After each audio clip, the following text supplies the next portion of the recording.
Good Friday morning, guys. My name is Jerry Miller. Thank you kindly for joining us on Real Talk with Keith Smith. It's an absolute pleasure to connect with you guys through the I Love CVille Network on a show presented by Yes Realty Partners, a name you can trust in this game we call real estate. Yes Realty Partners. Keith and Yonna Smith, their brokerage is having some fantastic success.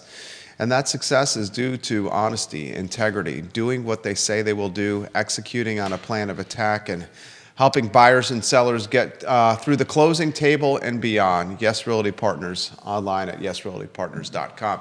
Today's program has breaking real estate data that we will release to you as inventory seems to be upticking, albeit at a snail's pace, but any inventory uptick is good news for the Central Virginia market. For so long, the market has been throttled with inventory, and we're seeing a little smidge upward in that department. We'll talk about that with the distinguished gentleman, Keith Smith. He's been in real estate since 1987.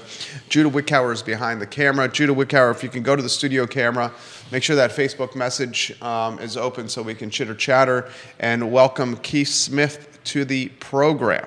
Keith, hello. Chitter-chatter. Yeah. I like it. Chitter-chatter. Yeah, man. We've been, first of all, do you realize today is the first day of year 7? That's amazing. April 17th. It's been a pleasure. April 17th, we signed off of 2019, and it started not as Real Talk with Keith Smith. Do you remember it was Real Talk, and I think Judah did a really cool blue logo, and then over time it did some branding, some development. Yeah, you got this fantastic. If you can go to the studio camera, we can show them the branding for Real Talk with Keith Smith, and we got a standalone website, and he's vetted some partners, which you can click the partners tab on realtalkwithkeithsmith.com and see the partners that Keith and Yonna and Yes Realty Partners trust in this game of real estate. You're already getting props on the show, by the way. Yeah, I mean, and I've said this more than once, and I'm going to continue to say this. Couldn't do this without you. Definitely couldn't do it without Judah over there. But, you know, it's just astounding to think that this is show 1 of our 7th year of doing this. That's unbelievable. Carly Wagner watching the program. Congratulations, Keith Smith, on your health. That's really exciting. Thank you. She says, happy Good Friday to everybody on the set. Same to you, Carly Wagner. Yeah. Yonna, your beautiful bride, says, this is great news, Keith. She's over the moon with happiness. Oh, yeah. Put in perspective your happiness. It reminds me of a saying that's resonated with me. Men and women will spend their health getting wealth, then they gladly will pay it all back to get their health back. And you know, you can work, you can grind, you can get shiny things, you can get bricks, you can get fast things, but unless you have good health, what's it all really worth? And my friend got some great news late last night. And you know, you can leave it to your family, but you sure as heck can't take it with you. Yeah, so, you know, those who have been following the show for a while, I've kind of teased this a little bit, but this has been a 4-year fight. When I was in the service in the first half of the 80s, attached to the U.S. embassies behind the Iron Curtain, so I was in the Soviet bloc. Let's just say we were exposed to some stuff, nasty stuff that you can't see, that bodies don't really react very well to. And over time, I have a 75% hearing loss, which is getting worse. I have tinnitus, which is the ringing in my ears, which is getting worse. But the big thing that was scaring me, I have 12 busted vertebrae in my back, which started in '92. And eventually, about 4 years ago, everybody kind of figured out what was going on. And the VA medical system, now, this isn't everybody's experience there, right? So I want to respect that and honor people have different experiences.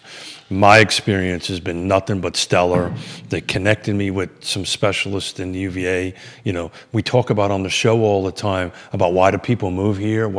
These specialists that are helping me at UVA are world renowned. There's nobody else in the country that is doing this kind of work on bone density loss in males in the spine.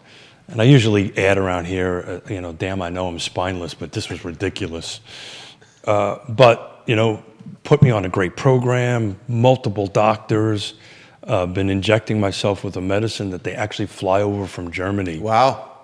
Every morning for almost 4 years. A nice 1.5 inch long needle, which I keep away from Yonna, by the way.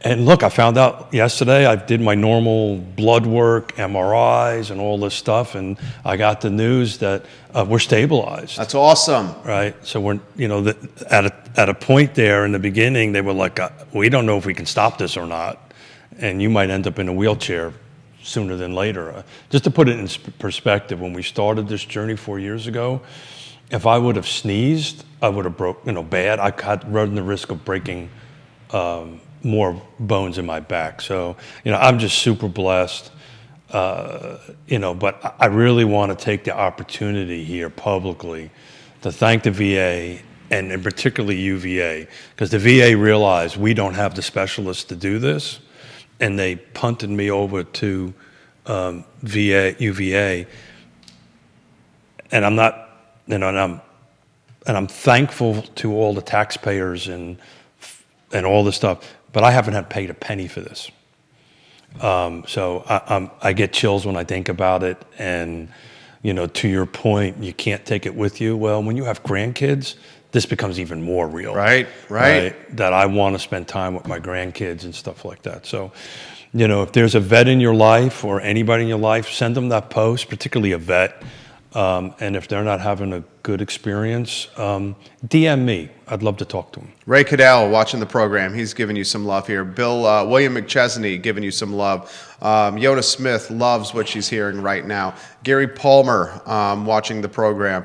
The Positive News. Travis Hackworth in Danville watching the program. Got TV and newspapers watching the program. So I don't know if everybody can see the 2 pins on my lapel. Can we see those, J-Dubs? The top 2 is the USMC flag and the United States, our U.S. flag. The one below it is to raise awareness on suicide, particularly amongst vets. We lose about 22 a day. So, it's just, if there's a vet in your life, what, and fellow vets can chime in on this, how they feel about it. Thank you for your service is a wonderful thing. Do you know what the best thing to do with a vet in your life? Take him out for a cup of coffee or her out for a cup of coffee and just talk to him. So what's going on in your life? Or her, what's going on in your life? That will go a long way. So anyway, that's my PSA for the beginning. I'm happy for you, Keith. Yeah, this is, without being too dramatic, I can't tell you how impactful this is. This has been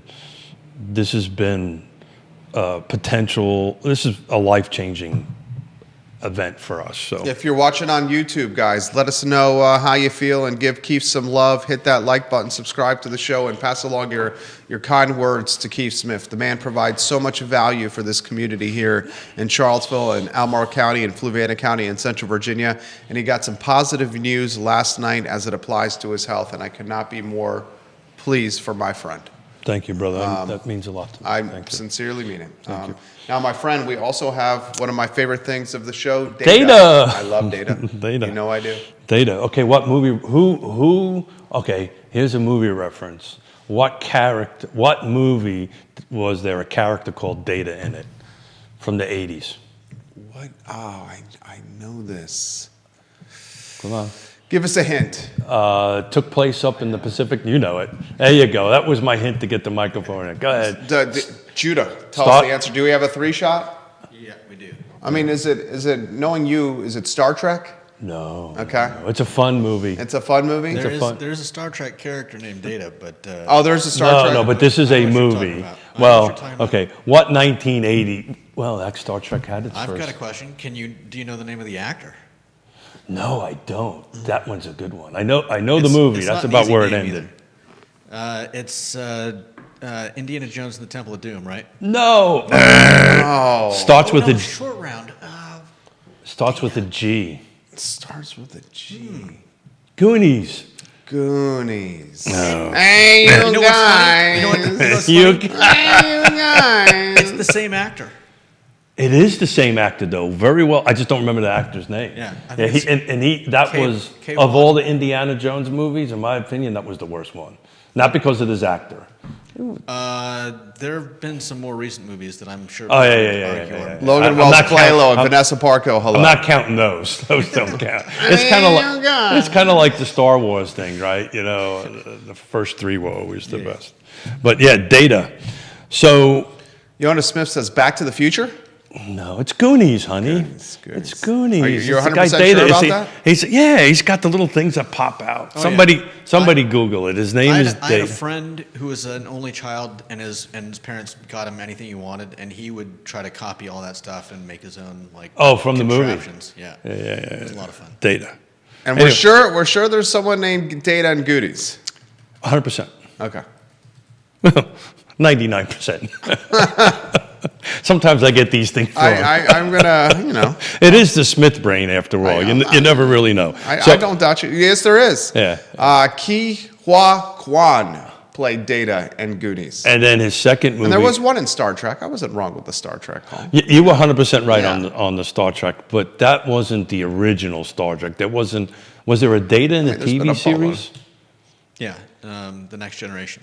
No, like the TV series, the Shatner version. Are you on of it. you're on a 3 shot over there? No, there wasn't a Data. Yeah. So my brain goes back to that. Have you point. watched all the Star Treks, Judah?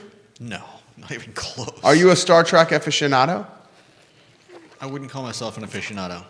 Okay. So would you prefer old school Star Trek or the original Star Wars? Mustache Dan Pettit, welcome to the show. You're talking about a TV series versus movies, and the Star Trek. I think also the had original movies. Star Trek was so cutting edge that it was very interesting if you really take the time to read into that. Anyway, we're doing a real estate show, not a Star Trek show. Realtors of all shapes, sizes, and brokerages watching the Got it. program right now. So we're starting set year 7. Yeah. Real Talk with Keith Smith entering its 7th year today. First show. Unbelievable. And we didn't tap into the... We didn't hit the bar this We morning. didn't hit to the bar this celebrate. morning. Hammer the like button for 7 years of Real Talk with Keith Smith, folks. So what have we been talking about for... Inventory. Good God, almost half the time, at least since COVID. Definitively since COVID. So the numbers I'm going to give you, just to explain it, I have bought into some really good data stuff. Altos is one, and Realtor.com, and in our MLS system, just to get a little geeky on it for a second, when it goes from active to pending, they lose track of the data on active. Realtor.com and Altos in the paid versions, that you have with that, they don't. They retain and mine that information. So I'm able now to go back and look. Okay, March 2021. So new listing counts, just to pick a number, right? These are homes that just came on that month, right? Is 612. But here's the interesting thing. We've jumped 23% March over March. So March of last year, we had 380 new listings hit the market in the month of March. Now, there was bleed over, right? There was homes that were on the market in February that bleed over. These are just the ones that hit the market from March 1 to the end of 1 versus 467 this past March. That's a 23% jump. That's a big jump. Quarter- It's important to caveat. Last March was the doldrums of inventory. 100%. So it's a 23% jump on a seller level of inventory. But still, I'll take it. And to your point, it's 29% down over March of 2019 when there was 644. So we're down on 2019 pre-COVID levels. What percentage? 29%. Yeah. So we're 23% up year over year, but compared to pre-COVID, Which I think might be a better comparison. 2019. Michael Guthrie asked what it was in what it was in 2021. In that March, it was 612. So we're substantially below where we were in March of 21. But pretty much since the unicorn years kind of going, the last few years, everybody's like, when is inventory going to change? A 23% jump year over year is huge. And for the folks out there in the field, you can feel it, right? You can feel the inventory picked up. You can feel the buyers kind of sucking in behind it, on it. So, we've been talking about it. It's starting to change. I have now the ability to track that. So we're going to be tracking it from month over month now. Should we highlight the impact of rates? Or the lack thereof. Well, Well, the Trump tariffs have caused some pretty volatile economic swings. Haven't seen. And yesterday, Thursday, April 17th, the average rate on a standard 30-year fixed mortgage was 6.83%, ending the week of April 17th, which was up from 6.62% a week ago. This is data provided by Freddie Mac. That's the largest one-week jump in mortgage rates in nearly a year. So currently where we're at, as of close of business yesterday, mortgage rates had climbed to the highest level in 2 months as Trump's tariffs continue to influence and swing markets, not just nationally, but globally. Yeah, and I get it. I hear you. There's all kinds of market stuff that happens that impacts 30-year mortgage, right? It's everything from what you just talked about to what's happening. Look at that. We did it in unison. This is the worst time of the year for yours truly's allergies. You're not an allergy guy. Are you an allergy guy? I am, but I just take a pill every morning. I take a Claritin every morning too. And you still got it. Yeah. You know what I would consider? What's that? Getting shots. Yeah, I thought about that. It actually works. I did that years and years ago. It's a couple. My wife's gotten that done. Yeah, and it's impactful because what they do is they load you up with the stuff you're allergic to, so it gets your body used to it. Look, I look at it a little bit differently. Okay. I think the market has gotten used to these new 30-year mortgage rates. We don't have a 7 in front of it. I agree with you. We're knocking on the door of 7 here. Yeah, and we've been saying. But you're right. There's not a 7 handle. And we've been saying this on the show for a while. We're going to be for a long time, I think, in this 6, 7 range, right? But even if we go up to 8, we've seen it in the past with data. Our market, it doesn't impact it in huge ways. Micro markets matter. Certain micro markets will impact it. But, I've been asked 1,000 times, million times, when is inventory starting to climb? We just climbed. And we just climbed year over year now. Now going back towards 2019, we're way off by 2019. But year over year, we've jumped up 23%. And I'm seeing this from a buyer's agent side. And those real estate agents can confirm it or not, that we're starting to see the phone pick up, right? We're starting to see that. When I start looking at the Paragon, I have it set it up on a 7-day, what comes on the market, what goes off the market. And, we've been seeing for the last month in the footprint an average of 100 plus homes, new homes hitting the market that particular week. We haven't seen that in a very long time. Kevin Yancey highlights the inventory uptick could be tied to headwinds associated with federal job cuts.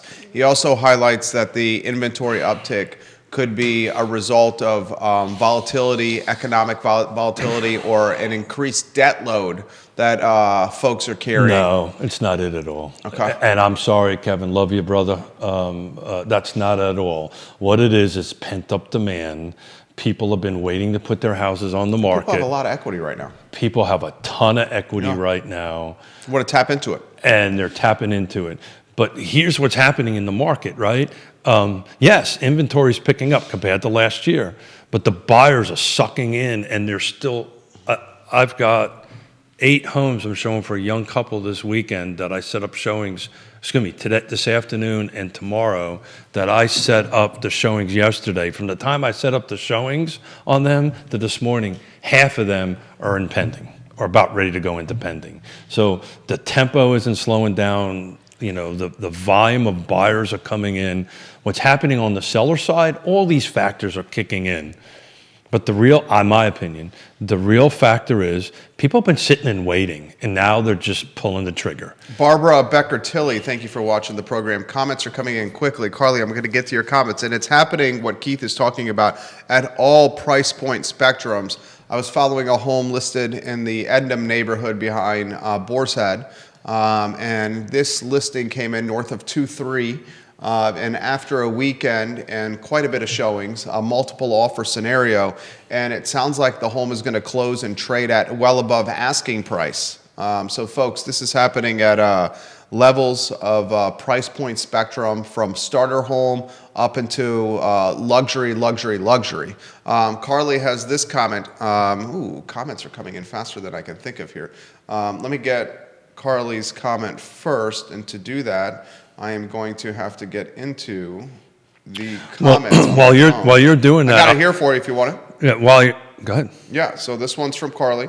This is a good question. Can Keith give a percentage of new construction for each of those pending closed new listing? I asked because a friend in building construction She says, I asked because a friend in building construction sales said prices are likely to go up 35 to 40% over coming year due to the tariffs and the fact that this would drive up the cost to build, specifically building materials impacting. So she is highlighting someone that's in new construction sales that says prices will jump 35 to 40%. I mean, madre, that is a big jump. And I've been hearing the same thing, and actually I'll leave the big builders names off it, but I was actually on a conference call with 3 of the national and regional builders yesterday in separate Zoom calls for separate projects and separate things, particularly as it relates to the land trust. The prices are going to go up. A lot of the reasons why the prices are also going to go up is because tempo is picking up, right? Sales are picking up. This is depending on the project. This is how new construction works. And a project that's just coming off the ground, that are like the ones out in Green Creekside, you're going to naturally you would have started seeing these prices increase. But as construction costs come in, we've also had this conversation before back in the time of COVID, right? When we couldn't get windows delivered, right? We couldn't get drywall delivered, when things couldn't come in on that. So we're not. The building industry is not unused to this. I don't know if that even makes sense. Unaccustomed. But also these larger builders, they're purchasing out 6-12 months ahead of schedule. Yeah, and that's important to highlight. There's the production. That's on material side. The production builders are buying materials well ahead of what's happening to this tariffs. So that's going to have where it's going to really impact, guys, is the small custom home 100%. The small custom home builders and small, medium-sized builder that can't go out and buy 6 to 12 months worth of material, right? Particularly lumber, right? Lumber is how much of the lumber comes from Canada? Well, it's always come from Canada, and we've always had outrageous tariffs as long as I've been building from Canada. But what they do, it's a market, right? And they just hedge the market, and they have the capital to do it, and they just go out on the free market, just like you buy and sell oil or orange juice, right? And they just buy a whole bulk of it on the front end. Same thing with the windows, right? They're generally having X number of models. They know exactly how many windows. They just buy this stuff in bulk out in events. So the small guy, 100%. The renovator, 100%. It's going to impact them. Thank you, Carly. This comment comes in from someone in the game. He's asked for discretion with the comment. Sure. And when he offers commentary, I read it quickly and honor his request for discretion. Always. Although I do like when he offers comments where I can utilize his name because I think his name brings a level of significant credibility with his commentary. And prestige. Yeah. But I will respect his discretion here. He says, with 30-year paper in the high 6s, the amount of pent-up demand has people executing 5-year ARMs at a discount of mid-fives. It's approaching 2006 to 2008 percentage.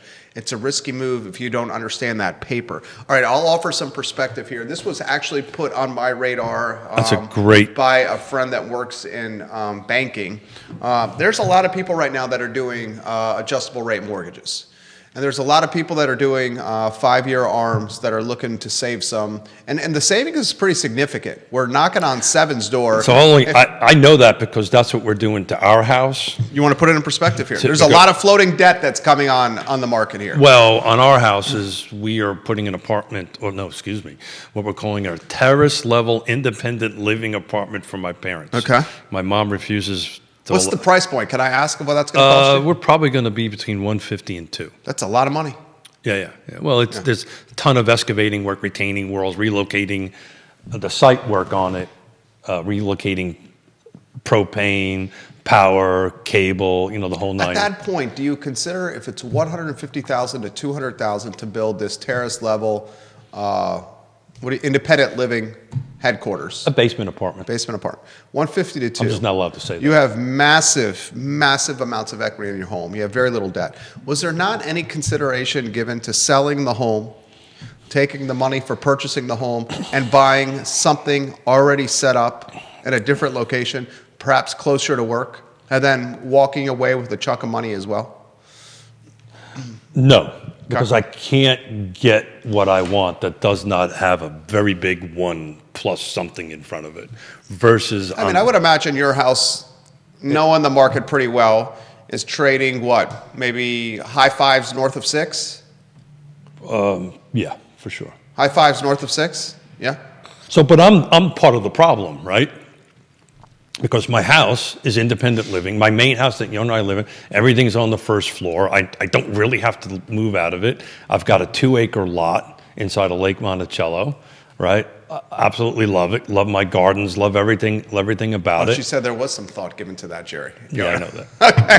I'm spitballing with you for the sake of a talk show. And high 5s north of 6, you walk with a lot of money. You get the perfect situation, close to work and close to fun and play. And it's funny, do you know where that thought... And then you don't have to go through the construction process. And then, yeah, I know. Thank you. Just what Jerry would do. Except I've got my rest of my siblings within a couple miles of us. But you know who came up with that? Hey, honey, what do you think about this idea? Me, or the guy who doesn't want to move, said, hey, how about we go buy something out in Nelson County and put I wouldn't go to Nelson. Oh, I would do it. I would do Nelson County in a heartbeat. Why Nelson? Because I want a couple of, like 50 acres and a lot of room. That's where I'm at in my life. I would love to do that. But the math doesn't work. Why would I do that? It's just, the math's not going to work. But I got him distracted. You got me distracted. Floating debt. You got me distracted. Our anonymous commenter said this. He sees some concerns with floating debt, but adjustable rate mortgages. Let me get back to that. Yeah. Because instead of using cash, we're gonna do like a 15-year arm on it, right? Because the interest rates are great. So is that a HELOC you're using there? Probably. I'm in the middle of negotiating it with this Mrs. Smith. I prefer not to do this over the air. But that's one of the plays, right? A HELOC? No, just refi. Refi and going into a 15-year? Well, they're not but going to give you a 15-year ARM. You're not going to get an ARM for 15. Not 15-year. 10-year ARM. 10-year ARM. I don't even think, do they offer 10-year ARMs? They're out there. 10-year ARMs? They're out there. Sure. 5 years. It doesn't matter. But we're looking at what the point I'm trying to get to, Mr. Miller, is whatever we do and a short-term note, we're going to make sure we have the cash put aside that if it ever goes wonky, we just pay it off. To your point. Or you just refinance when rates drop to the 5 and then you lock it in at a 3. Well, I think what the viewer's talking about is what if it goes the other direction? What if it goes the other? I think that's what he's talking about. I may be wrong. I think what he's talking about, if you do a short-term paper. No, I think what he's talking about is this. If you do a 5-year, and correct me if I'm wrong here. In fact, I know him quite well. I think what he's talking about, if you get in a 5-year ARM today, and you're getting in the mid-5s on that adjustable rate mortgage, if after 60 months, the term of the ARM, we're not in the fives, the payment that you're custom making for the last 5 years, if it still has a 6 handle or God forbid a 7 handle, you're going to see a lot of people saying, geez Louise, Well, that's hell's bells, what are we going to do here? That's the same point I'm making. You just And did he's it different. highlighting 2006, 2008. We're saying the same thing, just different ways. I think that's what his concern is. And look, my suggestion is if you're going to do a five-year arm or something like that, don't count on interest rates going down, right? If they go down, that's great. But you better have an exit plan set up when you hit whatever it is, selling the home, refinancing or something. You have to have some sort of exit plan because that interest rate could go the other way. 5 years is a long time. So is 7, by the way. Five years can go in the blink of an eye. 100%. Well, look at this with today's year 7. Yeah. And it feels like I just started it a month ago. But in any event, this is why we as pros bring in trusted advisors. And I think you started to show off a little bit, and the pros that are watching it, sometimes having that hard conversation with your client, the unpleasant conversation, is the right conversation to have, right? Are you sure you want to do this, right? Are you prepared for what might happen? I don't think we're going to have a repeat of 06 and 07, but the interest rates could go up. I don't think, okay, so, and people are going to push back on this. I have some people. The bears will push back on this. I don't think we're going to have a repeat of 06, 07, 08 because of the massive equity positions in people's homes. Well, the only way you would have a lot of equity. I do think this, and the American consumer, American households are carrying a boatload of debt right now. Unbelievable. A boatload of debt. Mm-hmm. The credit card debt, right? Yeah, credit card debt, boatload of debt. And I will also say this. The question is why? The University of Virginia right now, guys, is getting nicked from a death of 1,000 cuts from a lot of different ways. Freezing of federal funding, about $384 million allocated to the University of Virginia from federal funds in 2023. The Jim Ryan's already authored a letter to UVA employees that their pay is going to get frozen.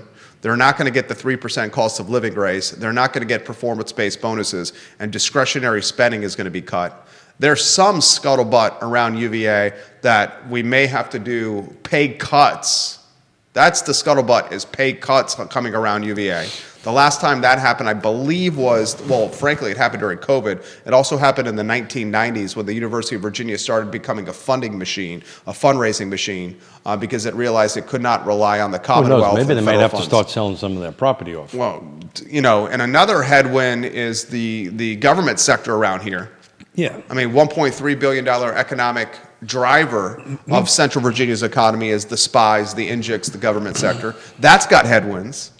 Yeah, and now the offset of that is oh my God, the Paul Manning Biotech Institute and the Data Science School are coming. Yeah. So they just hired their first executive, the head of the Paul Manning Biotech Institute. So our job is to talk about those two things: headwinds and tailwinds, right? What you're coming up against and what's pushing you from behind. As a cyclist, trust me, you appreciate headwinds and tailwinds. Headwinds suck, right? When you're trying to keep a 15 mile per hour, an average pushing against a 10 mile headwind. On the other hand, when you got a tailwind of 10 miles an hour pushing you forward and all of a sudden you're doing 20, it makes your life so much easier. Our job, I think, is to be that drafter, to be the person in front of you to help you draft and cut that wind. As long as we've been doing this show, there's always been headwinds and tailwinds. What our job is to talk about them honestly, right? And help our buyers and sellers and help the community on the whole navigate it. What I wanted to really start to show off today with is look, all these headwinds, all this stuff going on right now, we have had I'll double check my numbers here, a 23% jump in listing. Our pendings are slightly off though, so to your point on the headwinds, right? Our quarter over quarter was slightly down from 1,528 pendings in the first quarter of 2025, versus 1,762 in 2024. But we're well above 2019. I keep on going back to 2019. So what does it look like for pre-COVID? I didn't do the percentage difference, but just to put this in perspective, the pendings in the first quarter of 2019 was 1,262. The pendings in the first quarter of 2025 was 1,528. So we've got more product coming online. We've got more pendings coming in. Our prices are going up. We have all these headwinds and tailwinds that we got to navigate with our clients and our customers and the folks that we talk to every day. But that momentum isn't slowing down. That aircraft carrier is maybe not at full speed, but it's sure as hell going forward. So, we just need to be honest and transparent with folks. Viewers and listeners, let us know your thoughts. Comments are coming in quickly. This same commenter, a sophisticated commenter who's asked for discretion here. Sure. He says, we are not going to lose value like in 2008 and 2009, but people caught with these adjustable rate mortgages might not understand the refinance costs and what if rates stay in the mid 6s or 7s. A lot of people selling paper to very educated but not financially sophisticated people in Charlottesville, just trying to educate some viewers, understand what you were signing. And I'm also surprised by this. This is the game that I'm in here. There are so many folks that we're doing a deal right now. There's so many folks that are like, I'm talking like PhD credentialed. Oh, isn't that scary? That do not understand the concept of like reading a lease, reading a contract, refinance costs, stuff like, it's just stuff that I was, I cannot tell you how many times my jaws drop. I'm a guy that was asked to leave high school, right? Here's a diploma. Get the hell out of here, kid. Judah highlighted that. He would bet that a large portion of people don't even read contracts.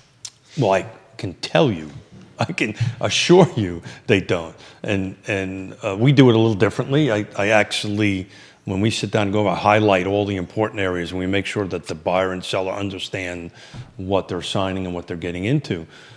But most people don't. And then on the flip side, when you start having people with lots of lots of whatevers after their last name, they're almost embarrassed to ask what this means. There's that goes on. So it's our job, and thank you so much for this commenter. He's 100% right. It's our job as professionals, right? Real estate professionals, not realtors, real estate professionals, to be professional and take the time and make sure that our clients understand what they're getting in. That's our fiduciary responsibility. It's our moral responsibility, and it's our ethical responsibility, is to make sure they do that. And I'm sure everybody who's watching this does that. That doesn't mean that there aren't some out there that don't. But that's the hard part, to sit down at that kitchen table and have that hard discussion about, okay, are you sure you want to do this? So let me explain this in my vernacular, how to do that. Now, the pushback from some real estate agents out there might be, well, you're not an expert. I'm not a lawyer, obviously. I'm not a loan officer. But I've been in the business for 40 years. I know what something looks like. I also know how to read. I would also encourage any viewer and listener that's watching this program just to set up, get the conversation and the setup in play for a home equity line of credit. Don't use the HELOC, but have the HELOC ready at your disposal should you need it. The last thing you want to do is rock and roll, is need a HELOC when you're in a time of desperation. Have the HELOC ready to go now in good times. You're talking about a HELOC or an ARM? Jesus HELOC Christ, is I would stay the hell away from an ARM. I would ever would I consider ever using an ARM. But why am I using a HELOC for? Every household should have a HELOC ready to go if the SHIT hits the fan. Got it. The last thing you do is you go to a bank and ask for a HELOC when the SHIT has already hit the fan. 100%. You do it in good times. 100%. I don't use ARMs. I was trying to wrap it around how you were tying that into buying and selling. Yeah, right. No, I'm just offering advice. Well, HELOC, from my perspective. No, but that's good advice, right? I know it's good advice. Sit down, talk to your local banker, and find out if you can put it in there, put it in place, pull the trigger. It also might depending on how you wish to manage your money, go through the process. It's not that expensive to get one and just park the funds. You only. I wouldn't do that. I know people that do. They park the funds, and the reason I'm. Where the hell would you park the funds that's going to generate a return against the interest on the HELOC? Let me finish my train of thought. It's particularly when you're in the buy mode, right? So I have a home that's free and clear that I can't. I need the residual out of it to buy, and if there's enough equity in it, you can do a HELOC. Now all of a sudden it's a cash transaction. Do proof of funds. It's a strategy that works. It's not fit for everybody. That is a slippery slope. Doing well, that. You have to have. You're saying you're going to pull the equity out of your house. I'm not saying pulling it. I'm saying doing it, having it in park. It sits there. You have it approved. You only get charged when you pull it out of the account. Does that make sense to you? Right? So you go through your thing, set it up. It's approved. Yeah, right? I think that's what I'm saying. Is have the HELOC ready to go. Yeah, you're just not pulling the cash out. Right. You're just leaving it there. You don't yeah. get charged for your cash. But if you're in a right now, tempo's picking up, right? You're trying to sell your house and buy, and you don't have the cash to do it, and 33% of the transactions are still cash in this area. The percentage of the ones that we're not going to see are cash transactions. Well, if I was another way, if I was trying to sell my house and buy here, I would just caveat the sale of my house on a leaseback. There's multiple things to it, but if I'm doing a multiple offer situation on a piece of property that you want, if you're competing against cash, you're not going to win either way. But if you were competing against cash and you had a HELOC with cash in an account, you're still not going to win that scenario. Sorry, it's a cash transaction. Yeah, but you're not going to have enough cash to buy that house versus the equity on your home. Loan to value, you're getting what, 75% of your equity in a best case scenario? This only works is if you've got $800 to $1 million, whatever your number is. You have to have enough equity in your HELOC for what you're trying to buy. Right. So if somebody has if someone has $500,000 in equity, you're going to get 75% maybe on that. On that equity. That's not going to buy you a house in cash. But I'm thinking numbers bigger than that. If you have $1 million in equity, you're going to get $750,000 in. It depends on what they're trying to buy, Jerry. Yeah, I mean, they would be sliding down the scale. They wouldn't be buying something equivalent. Most people slide down. Most of the buyers right now, we know this from the data, right? Are the boomers? They're moving from these bigger. I'm telling you, they're moving from these bigger houses to something smaller, right? So I have a house that's worth $800,000. I got a $600,000 equity line, and I can go find something. Good luck for $600,000. Yeah. I think we're going down a slippery. Right. The math's not mathing for me on that one. Carly agrees with the comment about having the HELOCs ready to go. Plecker says HELOCs can be used. Michael Plecker, one of the Shenandoah Valley's finest backstops, says HELOCs can be used wisely for down payments, investment property. He says HELOCs can be used wisely for down payment investment properties, and with the rent to mortgage ratio, you can pay the HELOCs off fairly quickly. I use this method and it works. Yeah. Be careful with that method. Be careful with that method. Yeah. Look, especially if you have vacancy with your rental. So everything we're talking about is people that have high risk tolerance. Oh. Right? And you be careful with that method. You have to have high risk tolerance, and with high risk tolerance, you have to, it's what is the best negotiating tool ever to use? It's called the takeaway, right? The thing about a takeaway is you've got to be able to walk away. You've got to be able to take that hit. So this type of thing, if you're going to do it, you've got to be able to take a hit if it goes sideways and be okay with it. Jamie Turner, the mayor of Gordonsville, repping the Pep and Culpeper, says, can you get a HELOC on an investment property? I'm going to say no to that. You got to be very careful on that. Yeah, I would say I would find that hard. HELOCs are pretty specifically to. Yeah, I don't know. HELOC is a home equity line of credit. Yeah. Now you may be able to leverage, Jamie, an investment property for some kind of other loan from a very creative finance, third-party finance. There's some opportunities out there. But you're not going to get a HELOC on it. Yeah, so I'll put it in perspective. No, you can't do it if it's not your primary residence. It's not a HELOC. Yeah, well, it's something else. You're getting Yeah. you're getting a commercial loan based on the equity or collateral. And that's going to be floating debt tied to prime with a very short term. With that 100%. loan, you know, It's- rechecking to prime every short period of time, So depending on your credit score, your profile. So back in the day, when I used to develop, this is something we did all the time, right? We would have property that had so much value, you would just start, but you have to. That's called the house of cards, and that's why that really is not a situation now. Because a lot of people got in trouble doing that. And that world doesn't exist anymore, right? Well, certainly not now. Yeah. So it's all great thinking, right? Thinking outside of the box, but inventory's going up, people.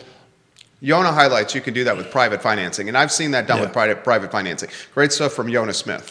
Yeah. So That's kind of what we're doing with Blue Ridge Venture Fund over there, but she's 100% right there. yeah, there's sources that private venture funds fill that vacuum, and it's very difficult to get. Generally not cheap, right? Well, all we're doing with Blue Ridge Venture Fund is connecting extremely wealthy people with people that need financing. There you go. Yeah, and those people that are extremely wealthy that are getting connected with people that need financing, And in that world, are offering that financing at some kind of rate structure that, frankly, is higher than market. But if the person wanted that money to begin with, they weren't going to get it. in that world, relationships matter. Yeah. Comments are coming in faster than I can keep up with right now. I'm going to do my best to try to keep up with these comments. James highlights this comment. James Watson, smart guy. Hey, James. He says that, he goes, you guys know more about this than I do, but I believe with the HELOCs, and he says, this is a question for someone like Scott Morris.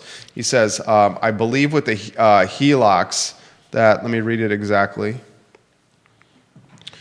I don't think the adjustable rate mortgages, not HELOCs. He says, I don't think the adjustable rate mortgages are legally able to skyrocket like they used to. I believe there is a cap on the percentage rate that only allows them to rise about a 1% per year. It depends, right? Some do, some don't.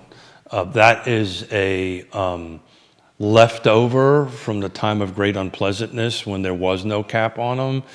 But yes, there are products out there that will allow, and this sounds like we got to bring in a couple of loan offices to start talking about that on it. But some of them do have a 1.2 point cap kind of thing. I would also highlight the upside, folks, of structuring seller finance deals if you're trying to get into the investment game or the rental property game. I'm doing one for the land trust right now. Seller finance deal is a beautiful, beautiful thing. 100%. It is a win-win. If it's capable of doing it, it's a win-win-win-win-win-win for everybody across the board. The seller, particularly if they don't need the cash, right? If it's a situation where the seller doesn't want the money, and it's also depending on the dollar amount, right? Because that also keeps them out of capital gains world on it, where they get a monthly payment with, 30-year amortization, 7-year balloon, that kind of thing. Usually not too attractive rates, depends on how you negotiate, but it is an awesome tool. Yonna and I own one that is a seller rental property that was a seller finance. Comments coming in. Jamie Turner wants me to add, and Kevin Yancey's bringing a little bit of a bearish perspective. He's saying, I'm hearing a lot of terms that were floated around in 2007, 2008, 2009, 2010. Kev, the difference is the homeowner has huge equity in their home. So if they do get in trouble, they're just going to list their home, dude, and it's going to sell. It's very different than what was happening in 2007, 2008, 2009, when people were underwater with their homes. I have Woody coming in. It's a very different scenario, Kev. I have Woody, to Kevin's comment, I've got Woody Fincham coming in next Friday.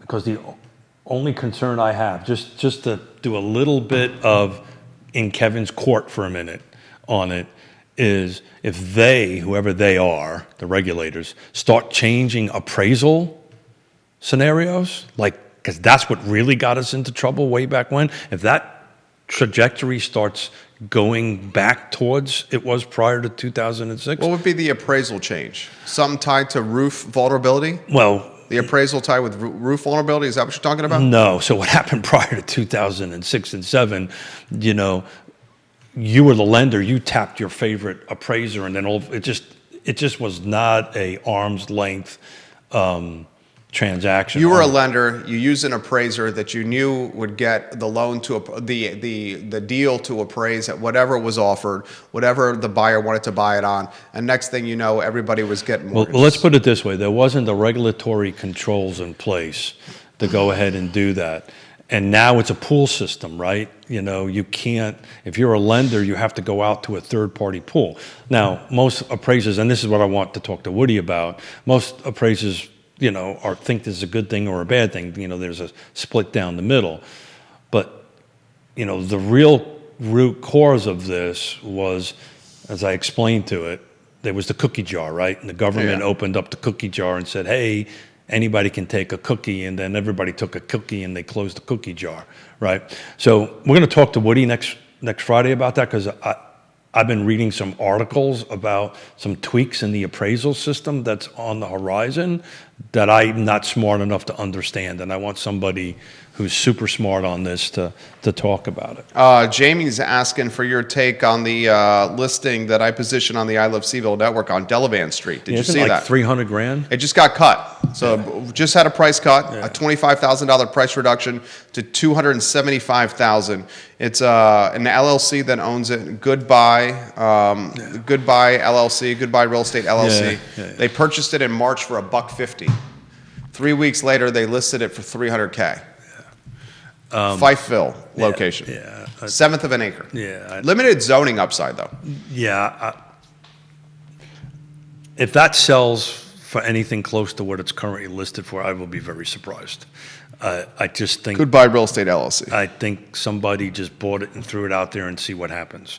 I'm not so sure there was a lot of data research on what the value is. Out of market listing agent. Yeah, I don't. Purchased on the 21st of March for $150. It's a tear down. Yeah. It's Well, in it's only Fifeville. worth the lot value. Yeah, it's dirt, and location. And I don't think a 1/7 an acre is at $275 with limited zoning right now. at best, and I haven't done the homework on it, Jerry. I saw it the other day. I haven't had a chance to dig into it, so I'm just shooting from the hip on this.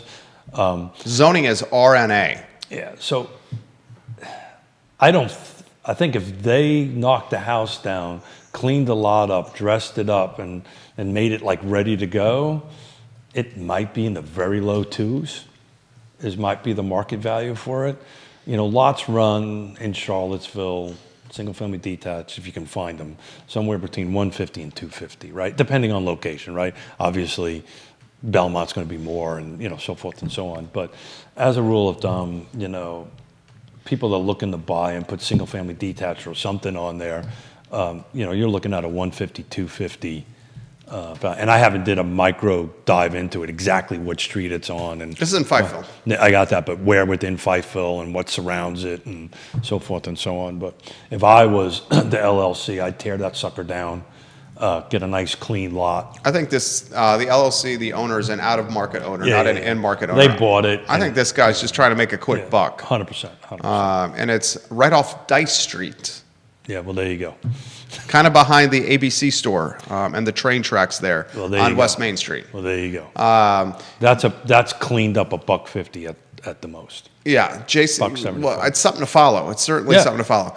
Jason Howard on Rio Road has this question. They got UVA mentality, UVA Foundation mentality in there. I bet you the outside market person was taking a look at what UVA Foundation is paying and thought it was worth more. I think it was a guy that's kind of in like the we buy homes in any condition type of buyer. Did a little bit of an algorithm. So let me see if I Did can anybody get this. anybody research what it closed for? It closed for $150. You said? Yeah. I'm looking at the GIS. Closed for $150. Yeah. And it closed for I didn't dig into it. $150 on the 31st of March of this year. Listed 3 weeks later. I love. Someone said this. Mr. Chris Wyatt made this comment, and I'm gonna steal this from him and always give him props for this. Watching transactions like this is turning into one of my favorite spectator sports in Charlottesville. Watching real estate transactions is now my spectator sport. And a way to make some money. Jason Howard on Rio So Road. we're just to throw, before you do that, Jason, give me a second. I just took a look at what last 7 days cash versus loan. So we're hovering still around 30% of the transactions. Third of transactions cash. Yeah. Mr. Howard says, what are your projections for year-over-year growth in real estate assessment or appreciation in Charlottesville and Albemarle County? If we put the benchmark at 10%, are you taking an over or under? City of Charlottesville, Albemarle County appreciation year-over-year, 2025 now. Definitely versus Albemarle 2026. County will be north of 10. I think it's north of 10, absolutely. Yeah. I think it might be flirting with 15. Charlottesville, Charlottesville had a rocky start to the year. Yeah. Q1 was pretty tough. there's a world where it'll be sub 10. I'm not prepared to make that bet, right? Because I know when I looked at the first quarter for Charlottesville, it was down, right? I can pull it up. I've got the data here somewhere. I'll say Jason. So we're thinking end of the year or mid-year? Is he thinking end of the Let's year? go end of the year. End of 2024 versus end of 2025. Howard, I will say this, Jason. End of 2024 versus end of 2025. Micro markets matter. Wise man once told me that. And the micro market that is Got a lot of gray hair. that is say Wears a the gray Lewis suit, Mountain huh? neighborhood to the 240, 250 split. I think you're looking at a 15% clip right there. Yeah, so if you're looking at the county as a whole, I'm confident that it's not. We're already north of 10% on it at this point in Albemarle County. Charlottesville is the interesting thing. I'm not prepared to lose another bottle of bourbon, but I would not be shocked if that is below 10%. If it is at 10%, it's going to be closer to 10%. I think Albemarle County is going to be closer to 15% by the end of the year. There you go. I 1,000% agree with you. I mean, it's still insanity in certain parts of Albemarle County, where not just multiple offers, but escalators and trading above asking price, which is absolutely insanity. Keith Smith, comments are coming in, but your wheels are turning over there. What do you got? Well, I'm trying to find that data so I can answer what the end of the first quarter was. So you can ask a question. Bill McChesney said he sent us a DM about a Lake Monticello auction property. I saw that on my bike ride yesterday on Jefferson. Is it the one on Jefferson Drive? I'll take a look at that. Which is unique, right? But I literally drove by that yesterday on my bike ride. It's a nice rancher. If what I think it is, it's brown. It's on Jefferson Drive, 118. Yeah, Jefferson Drive. 3 bedroom. Yep. 2 bath. Cedar sided. If I remember the house correctly. Interesting to see that. Is that a trend? Don't know the answer to that yet. But actually, that's in my notes to dig up later on this afternoon to see what that thing's going to hit the. $25K starting bid. Yeah. 8th of March. 8th of May is the auction. I'd have to look at who the current owner on that is. Has it been taken back over by the bank? More than likely, it has, or the lender institution. So it's not a short sale where the seller or the property owner is doing it. There's probably already been a foreclosure process that happened and is controlled by the bank or whatever institution that foreclosed on it to sell it. But $25K, yeah, that'll go for $250 easy. You think so? Oh yeah, ranch, single level, attached garage, pretty close to the gates. Nice lot. I've known this is an old house. It's been around since the '80s because I remember this house way back when. Single level, probably 1988. Yeah. Yeah. Look at me. Look at you. I've only been there Since then. Since Yeah. since '87. It probably 1,400 square feet of living space. Yeah. So it probably needs $100,000 worth of work, and it probably needs to be updated and all that stuff.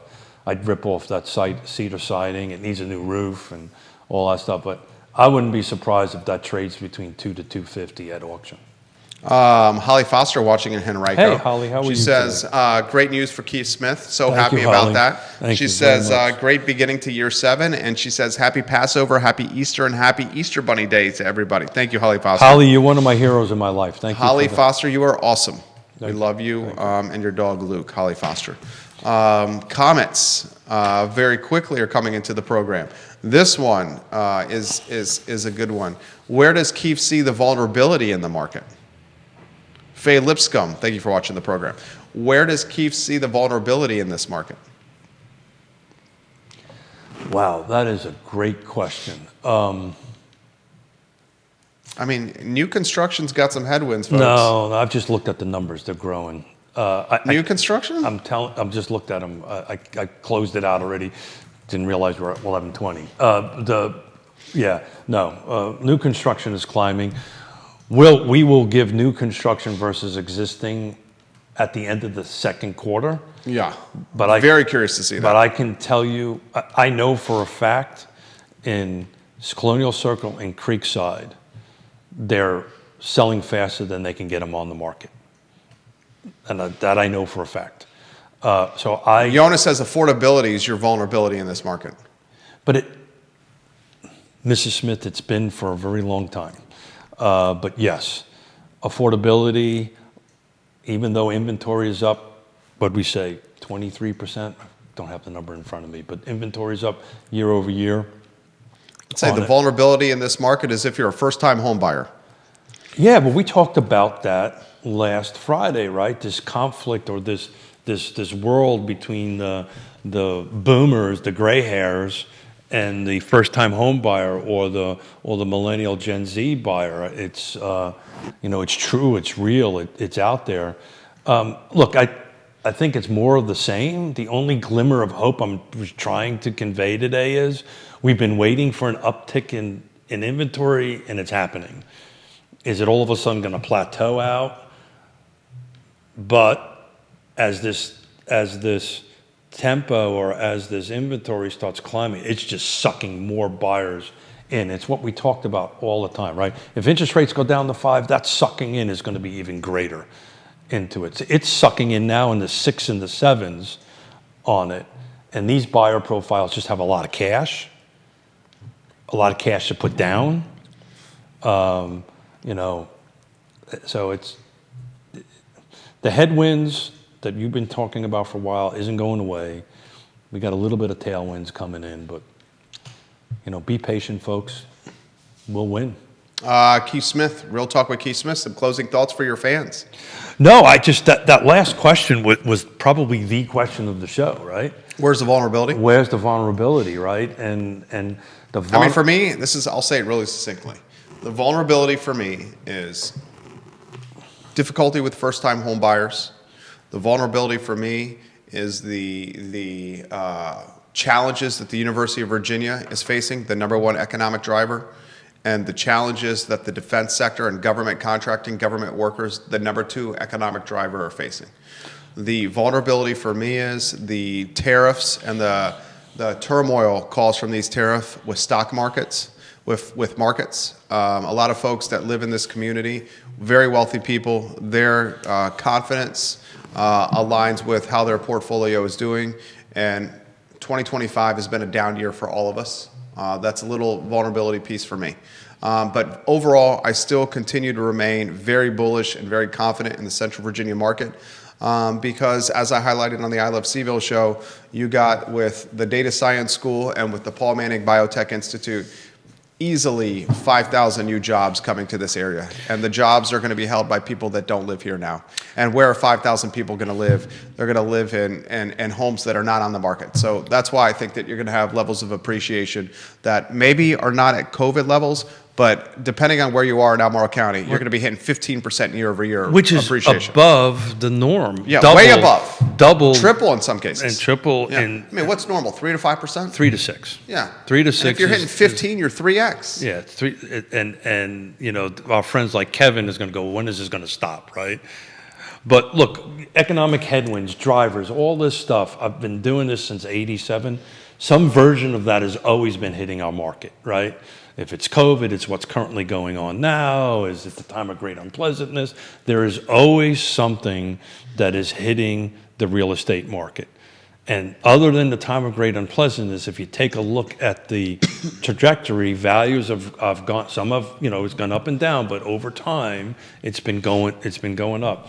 The real thing is and even though I wanted to focus on, hey, inventory's picking up, it's still inventory, folks, right? We just don't have enough right homes, right? There's maybe homes out there, but we don't have the right homes that are in the right location, right price, right features, right condition, that are available for these buyers that are coming in there that are well-heeled, and the pressure is on.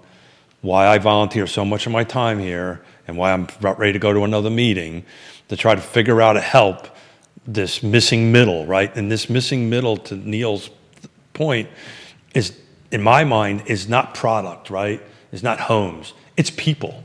The missing middle buyer is just getting beat up and will continue to get beat up. But we're here to help. The way around this is have honest, truthful, Straightforward conversation. Straightforward conversation. Yeah, 100%. You do a great job of that. And don't dance around it and say, look, if we're going to try to buy, this is what we're heading against. So anyway, thank you, Jerry, for the Absolutely. time. Yeah. Keith Smith, guys. Real Talk with Keith Smith, online at realtalkwithkeithsmith.com. Click the Partners tab, and then you'll see the people that he's personally vetted that will help you in real estate, get to closing beyond. The show is presented by Yes Realty Partners. YRP and Yes Realty Partners. Honest, communicative, straightforward, do well by you, not just before closing, but well after closing. If you have questions, I've seen it with Keith and Yonna and their team. They're absolutely fantastic. Judah Woodcower behind the camera. I was almost going to say, and great news, I don't have to shoot up anymore. He doesn't have to. But that would come out real wrong. He is in good health right there. If you like the show, guys, hammer that like button. Thank you kindly for joining us. The I Love CVille show up at 12:30. So long, everybody. Yeah, thank you.